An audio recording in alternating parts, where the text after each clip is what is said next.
Alright, now Michaela's doing her speech. It's kind of long. Okay, hi everybody. I just wanted to thank you all for coming out and showing up to this event. I'd like to introduce myself and define my place in the greater Black Lives Matter movement. My name is Michaela, as I just said. I am a white presenting bisexual Black Indigenous person of color. And my identity as a biracial girl was firmly established by both the paperwork I filled out over the course of my life and the easily recognizable variety of skin tones in my diverse family. My immediate family is also one of immigrants. My mother is a first-generation Irish immigrant, and my birth father is a half-Black and a fourth Native. My paternal great-grandfather is of tribal Cherokee, and my paternal great-grandmother is of the Blackfoot tribe. I would first like to touch on the topic of colorism, and how even within the Black community, we are constantly pitted against each other in the debate of light versus dark skin, which only perpetuates the toxic Eurocentric beauty standards that have seeped into cultures worldwide. Because of the color of my skin, I was granted white privilege, while simultaneously experiencing a predominantly Black cultural upbringing, leading to internalized guilt because I know those that I love do not have the same protection being white passing affords me. This is evidenced by one of the most traumatic losses of my childhood. When I was 9 years old, my paternal uncle, Willie Thomas Grisby, was murdered by the Portland police. This has always been hard for me to speak on personally, so allow me to quote PortlandCopWatch.org.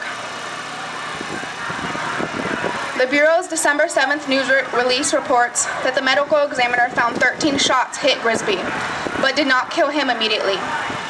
After firing multiple bullets at Grisby, the officer shot him 22 times with beanbag rounds, then waited an hour for the special emergency response team to arrive, during which time Grisby died. The Portland police stood idly by and refused to let anyone help him, while my uncle struggled and ultimately bled out on the ground and died in the time they let lapse between brutally and lethally injuring him to over an hour when SCRT arrived on scene.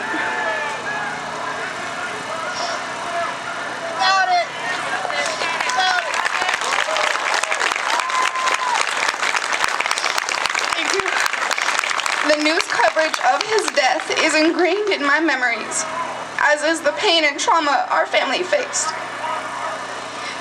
His body was shown lying face down on the ground in a pool of blood. Sorry. That was how his loved ones were notified of his passing, by having to see it with their own eyes on TV.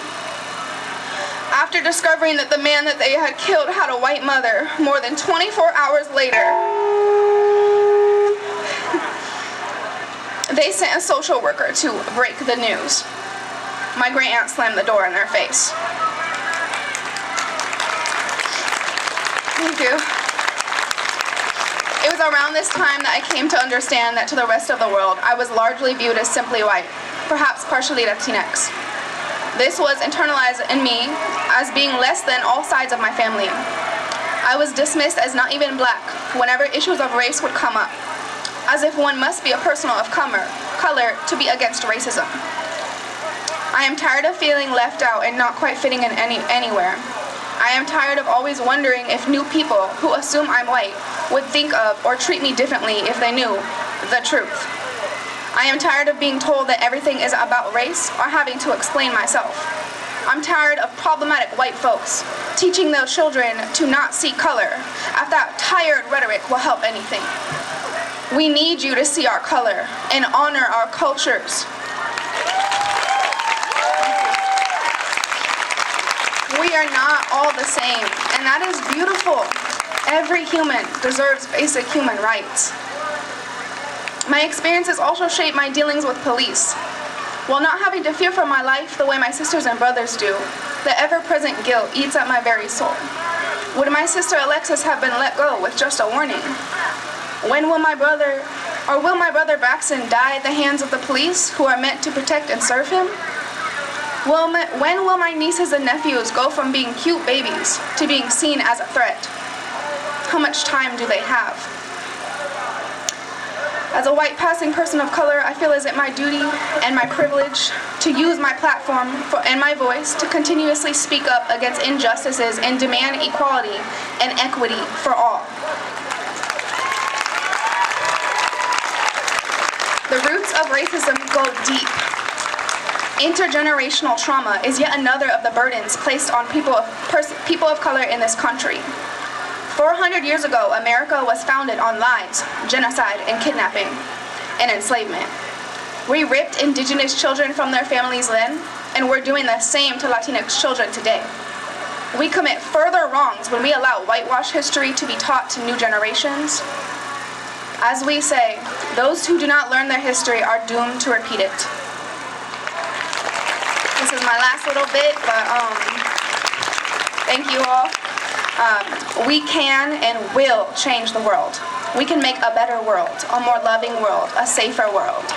It's going to take a lot of work, especially and most importantly from white people, to not only acknowledge racism, but to do something about it.